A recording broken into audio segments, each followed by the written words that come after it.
എരണം കെട്ടവൻ നാട് ഭരിച്ചാൽ നാട് മുടിയും. പക്ഷെ ഞങ്ങൾ ഈ കാഴ്ചപ്പാടുള്ളവരല്ല സർ.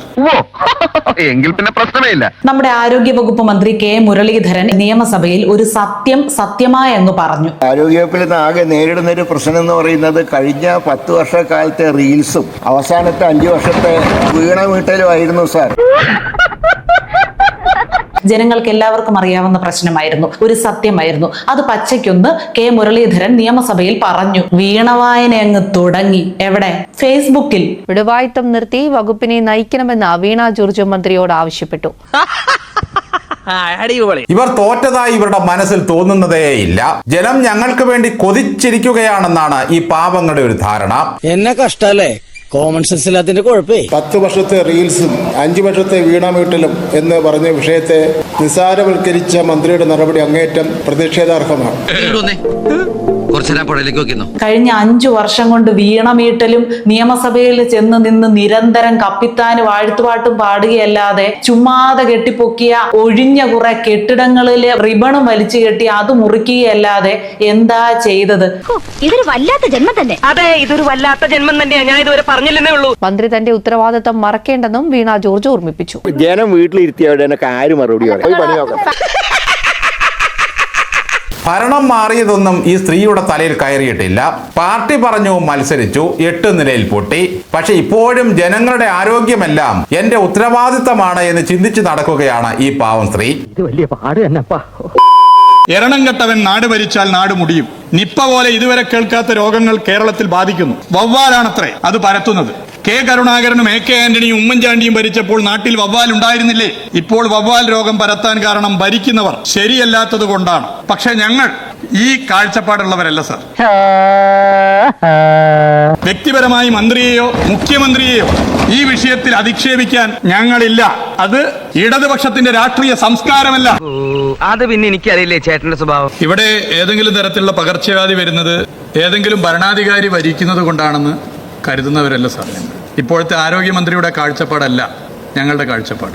നിന്റെ മുഖത്ത് നോക്കിയിട്ട് ഒരു കള്ള ലക്ഷണം ഉണ്ടല്ലോടാ സർ. പകർച്ചവ്യാധികൾ കേരളത്തിൽ പടരുന്നതിന്റെ കാരണം അത് ആര് ഭരിക്കുന്നു എന്നുള്ളത് നോക്കിയല്ല, എന്നാൽ അവ തടയുന്നതിൽ സർക്കാരിന്റെ കാഴ്ചപ്പാട് എന്ത് എന്നുള്ളതാണ് സാർ പ്രധാന പ്രശ്നം. അയ്യോ സോറി, ഞാൻ അറിഞ്ഞില്ല കേട്ടോ ഇങ്ങനെ ഒരാളാണെന്ന്. സർ, ഒരു സർക്കാരിനെ വിലയിരുത്താൻ ഒരു 35 ദിവസം മതിയാകില്ല എന്നുള്ളൊരു വസ്തുതയാണ്. പക്ഷെ ഒരു സർക്കാർ ഏത് ദിശയിലേക്കാണ് സഞ്ചരിക്കുന്നതെന്ന് തിരിച്ചറിയാൻ 35 ദിവസം ധാരാളമാണ് സർ. അയ്യന്റെ മോനെ, ഇവര് കയറിയിട്ട് 1 മാസം, ഇവരിറങ്ങിയിട്ട് 1 മാസം.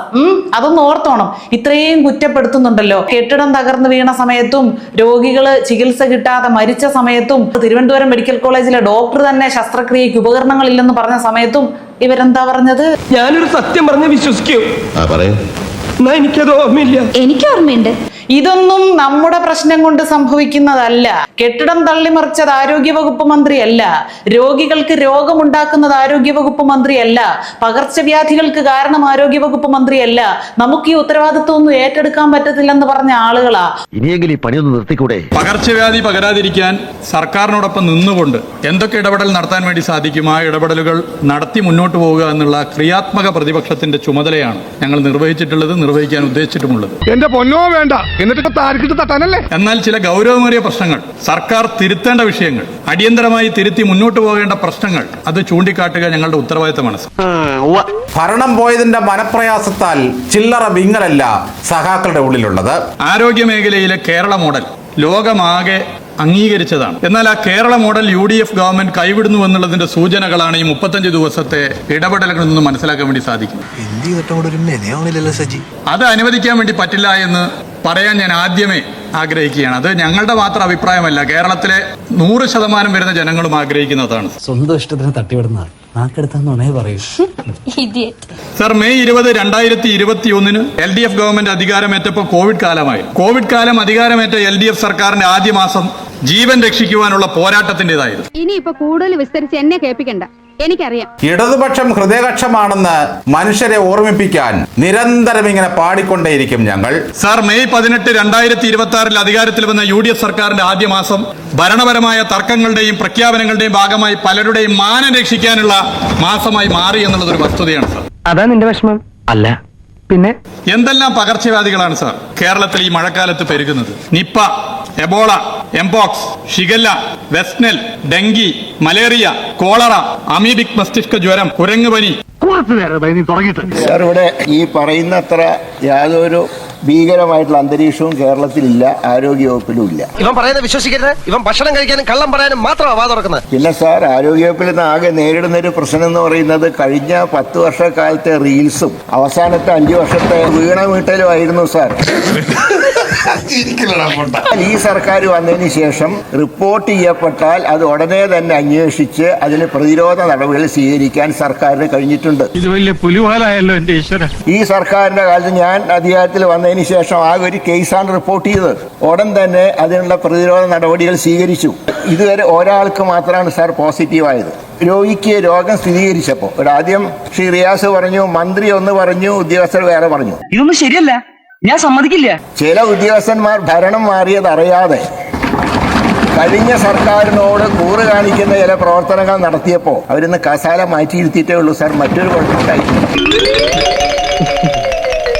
സാർ. ഈ നിപ രോഗിക്ക് ആദ്യ ദിവസം തന്നെ, കഴിഞ്ഞ 10-ാം തീയതിയാണ് രോഗി അഡ്മിറ്റ് ആക്കുന്നത്. ആദ്യ ദിവസം തന്നെ ചികിത്സാ മരുന്നുകളായ മോണോക്ലോണൽ ആന്റിബോഡി, അതും റിബാവിറിനും, ഈ 2 മരുന്നുകൾ അന്ന് തന്നെ കൊടുത്തു. ഇനിയിപ്പോ എന്ത് ചെയ്യും? ഇനിയിപ്പോ എന്ത് പണ്ടാരെങ്കിലും ആയിക്കോട്ടെ. പിന്നെയുള്ളത് ഇവിടെ ബഹുമാനപ്പെട്ട അംഗം പറഞ്ഞത് റെംഡിസിവിർ എന്ന മരുന്നാണ്. അത് സാർ അങ്ങയുടെ ശ്രദ്ധയ്ക്ക് വേണ്ടി പറയുകയാണ്, അങ്ങ് മന്ത്രിയായ ആ മന്ത്രിസഭയുടെ കാലം തൊട്ട് ഈ മരുന്ന് വാങ്ങിച്ച് സ്റ്റോക്ക് ചെയ്തിട്ടില്ല. 24 മണിക്കൂറിനുള്ളിൽ 10-ാം തീയതി റിപ്പോർട്ട് ചെയ്തു. 24 മണിക്കൂറിനുള്ളിൽ ബഹറിൽ നിന്ന് ഡൽഹി വഴി ആ മരുന്ന് കണ്ണൂരിലെത്തിച്ച് അന്ന് രാത്രി തന്നെ രോഗിക്ക് ആദ്യ ഡോസ് കൊടുത്തു. ദൈവമേ, മൂർഖനെയാണല്ലോ ചവിട്ടിയത്. വീണ ജോർജ് ആയിരുന്നെങ്കിൽ പ്രാണിതീനി വവ്വാലിന്റെയും പഴന്തീനി വവ്വാലിന്റെയും പല്ലടിച്ച് താഴെയിടുമെന്ന മട്ടിലാണ് കമ്മികളുടെ ഉദ്ഘോഷണം. ബഹുമാനപ്പെട്ട പ്രമേയ അവതാരം പറഞ്ഞു, ഒരു സത്യതയും പറഞ്ഞു. നേരത്തെ തന്നെ പ്രതിരോധ പ്രവർത്തനങ്ങൾ നടത്തിയിരുന്നെങ്കിൽ ഇത് ഒഴിവാക്കാമായിരുന്നു. ശരിയാണ് സാർ, അങ്ങക്ക് അറിയാലോ, ഫെബ്രുവരി മാസം തൊട്ടല്ലേ സാർ ഇതിനെക്കുറിച്ചുള്ള മുൻകരുതലൊക്കെ തുടങ്ങേണ്ടത്. ഫെബ്രുവരിയിൽ ആരാ? ഞാനായിരുന്നു മന്ത്രി.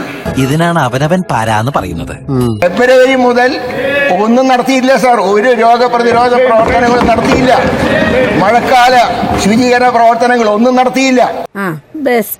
ഇതെല്ലാം കഴിഞ്ഞ മെയ് മാസത്തിൽ ഞങ്ങളൊക്കെ ചാർജ് എടുത്തപ്പോഴാണ് ഈ രോഗം അപ്പോഴേക്കും വ്യാപിച്ചു കഴിഞ്ഞു.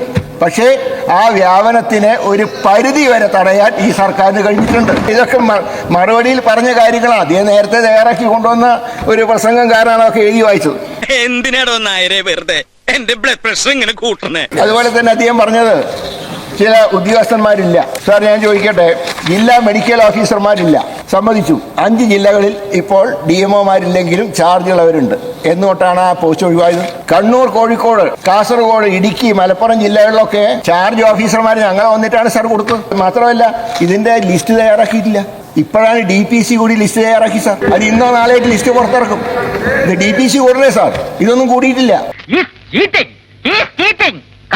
ഒരു ഭരണകൂടം എത്രമാത്രം ദുഷിക്കാമോ അതിനെല്ലാം മാതൃക കാണിച്ചു കഴിഞ്ഞ 10 വർഷത്തെ ഭരണം കൊണ്ട് പിണറായി വിജയൻ. കാരണം ഇതൊക്കെ മുമ്പ് ചെയ്യണ്ടേ സാർ?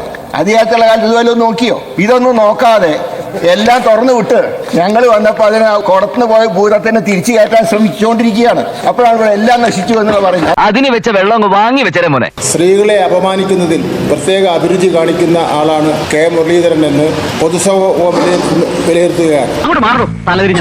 സാർ, ഈ തകർന്നു കിടന്നൊരു സിസ്റ്റം, 10 വർഷമായിട്ട് തകർന്നു കിടന്ന സിസ്റ്റത്തിനെയാണ് ഞങ്ങൾ നേരായ മാർഗത്തിലേക്ക് കൊണ്ടുവരാൻ ശ്രമിക്കുന്നത്. പള്ളി പറഞ്ഞാൽ മതി. സ്വന്തം ഭരണപരാജയം മറച്ചു വയ്ക്കുവാൻ വായിൽ തോന്നുന്നു വിളിച്ചു പറയുന്ന ഒരാളായി മന്ത്രി മാറിയിരിക്കുകയാണ്. ആരോഗ്യ മേഖലയിലെ കേരള മോഡൽ ലോകമാകെ അംഗീകരിച്ചതാണ്. എന്നാൽ ആ കേരള മോഡൽ UDF ഗവൺമെന്റ് കൈവിടുന്നു എന്നുള്ളതിന്റെ സൂചനകളാണ് ഈ 35 ദിവസത്തെ ഇടപെടലുകളിൽ നിന്ന് മനസ്സിലാക്കാൻ വേണ്ടി സാധിക്കും. നിങ്ങൾ എന്ത് ഭയങ്കര വീട്ടിലാണല്ലോ. നിങ്ങൾ ഇറങ്ങിയിട്ട് 5 വർഷമായോ? നിങ്ങൾ ഭരണത്തിൽ നിന്ന് ഇവിടുന്ന് ഇറങ്ങിയിട്ട് എത്ര നാളായി? നിങ്ങൾ അങ്ങോട്ട് ഇറങ്ങി 1 മാസത്തിനിടയ്ക്കുണ്ടായ പ്രശ്നങ്ങൾക്കെല്ലാം ഉത്തരവാദി ഇപ്പൊ കേറിയ സർക്കാരാണെന്ന് നിങ്ങൾ പറയുന്നതിൽ എന്തെങ്കിലും യുക്തി ഉണ്ടെന്ന് നിങ്ങൾക്ക് തന്നെ തോന്നുന്നുണ്ടോ? ഇല്ല. യുക്തി എന്ന വാക്ക് എന്താണെന്ന് നിങ്ങൾക്കറിയില്ല, അതറിയാം. ലേശെങ്കിലും ബുദ്ധി ഉണ്ടായിരുന്നെങ്കിൽ മന്ന ബുദ്ധിയെങ്കിലും വിളിച്ചേനെ.